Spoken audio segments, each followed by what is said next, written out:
উপরে উঠতে কেই না চায়, সবাই উপরে উঠতে চায়।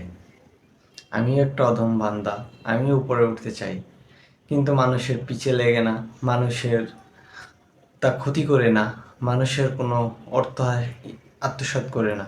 আমিও ইচ্ছা হয় আমি বড় হই, বড় গাড়িতে চলি, বড় কিছু করি, বড় জব করি, অনেক টাকা কামাই।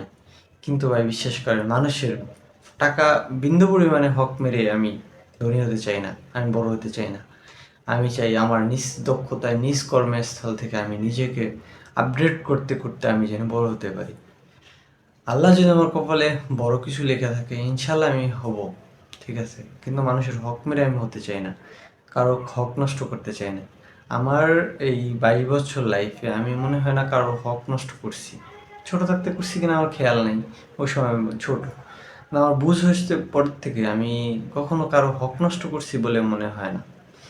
আর ইনশাল্লাহ আমারে আল্লাহ সব দিক থেকেই ভালো রাখছে, ভালো কিছু করতেছি, ভালো কিছু হইতেছে, আমি সব কিছু দিকে আলহামদুলিল্লাহ।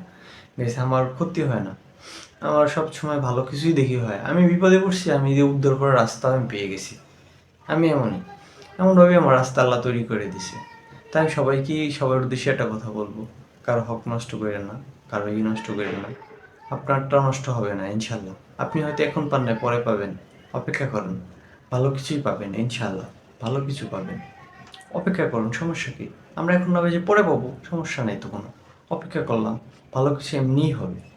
ভালো মানুষের সাথে ভালো কিছু হয়, একটা কথা আছে না, ওটা হইবই ভাই।